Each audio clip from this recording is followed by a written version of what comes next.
BPL ration card ಮತ್ತು Antyodaya ration card ಇದ್ದವರಿಗೆ ರಾಜ್ಯ ಸರ್ಕಾರದಿಂದ ಭಾರಿ ದೊಡ್ಡ ಬಂಪರ್ ಗಿಫ್ಟ್ ಇದೆ. ಮುಂದಿನ ಅಕ್ಟೋಬರ್ ತಿಂಗಳಿನಿಂದ 4 ಹೊಸ ವಸ್ತುಗಳು ವಿತರಣೆ ಸಂಪೂರ್ಣ ಉಚಿತವಾಗಿ ನೀಡಲಾಗುತ್ತದೆ. ಒಂದು ವೇಳೆ ಅಂಗಡಿ ಅಂದರೆ ರೇಷನ್ ಅಂಗಡಿ ಮಾಲೀಕರು ಹಣ ಕೇಳಬಹುದು. ಎಚ್ಚರಿಕೆ, ಈಗಲೇ ಈ ವಿಷಯವನ್ನು ನೀವು ತಿಳಿದುಕೊಂಡು ನಿಮ್ಮ ಸ್ನೇಹಿತರಿಗೂ ಮತ್ತು ನಿಮ್ಮ ಸಂಬಂಧಿಕರಿಗೂ ಎಲ್ಲರಿಗೂ ಶೇರ್ ಮಾಡಿ.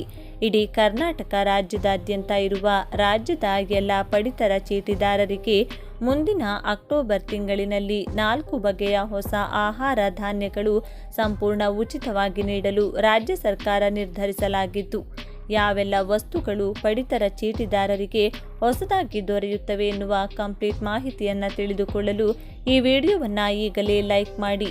ಮತ್ತು ನಿಮ್ಮ ಬಳಿಯೂ ಕೂಡ ಬಿಪಿಎಲ್ ಅಥವಾ ಅಂತ್ಯೋದಯ ರೇಷನ್ ಕಾರ್ಡ್ ಇದ್ದರೆ ನೀವು ಕೂಡ ಪ್ರತಿ ತಿಂಗಳು ರೇಷನ್ ಅಂಗಡಿಯಿಂದ ಆಹಾರ ಧಾನ್ಯ ಪಡೆದುಕೊಳ್ಳುತ್ತಿರುವ ಕುಟುಂಬದವರಾಗಿದ್ದರೆ ತಪ್ಪದೇ ವಿಡಿಯೋವನ್ನು ಲೈಕ್ ಮಾಡಿ ಕೊನೆವರೆಗೂ ನೋಡಿ. ಬನ್ನಿ, ಏನೆಲ್ಲ ಕೊಡ್ತಾರೆ ಅನ್ನೋದನ್ನು ನೋಡೋಣ ಮತ್ತು ಅದನ್ನು ಪಡೆದುಕೊಳ್ಳಲು ಏನು ಮಾಡಬೇಕು ಅನ್ನೋದನ್ನು ಸಹ ನೋಡೋಣ.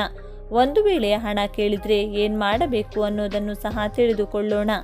ಬಿಪಿಎಲ್ ಕಾರ್ಡುದಾರರಿಗೆ ಅನ್ನಭಾಗ್ಯದ ಹಣದ ಬದಲಿಗೆ 5 ಕೆಜಿ ಅಕ್ಕಿಗೆ ನೀಡುತ್ತಿದ್ದ ಹಣದ ಬದಲು ತೊಗರಿಬೇಳೆ, ಸಕ್ಕರೆ, ತಾಳೆ ಎಣ್ಣೆ ಹಾಗೂ ಅಯೋಡೈಸ್ಡ್ ಉಪ್ಪು ನೀಡಲಿದೆ.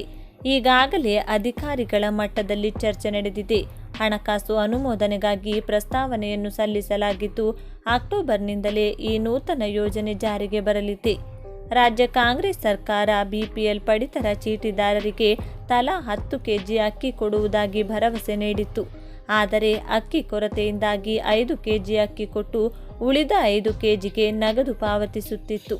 ಇದಕ್ಕೆ ಸರ್ಕಾರ ಪ್ರತಿ ತಿಂಗಳು ಬರೋಬ್ಬರಿ 700 ಕೋಟಿ ರೂಪಾಯಿ ಅಧಿಕ ಹಣ ಭರಿಸಬೇಕಾಗಿತ್ತು. ಈಗಾಗಲೇ ಅನ್ನಭಾಗ್ಯ ಯೋಜನೆಯಡಿ ಪ್ರತಿ ತಿಂಗಳು 2.29 ಲಕ್ಷ ಮೆಟ್ರಿಕ್ ಟನ್ ಅಕ್ಕಿ ವಿತರಿಸಲಾಗುತ್ತಿದೆ. ಇದೀಗ ಅನ್ನಭಾಗ್ಯದ ಹಣದ ಬದಲು ಇತರ ದಿನಸಿ ಪದಾರ್ಥಗಳನ್ನು ನೀಡಲು ನಿರ್ಧರಿಸಿದೆ.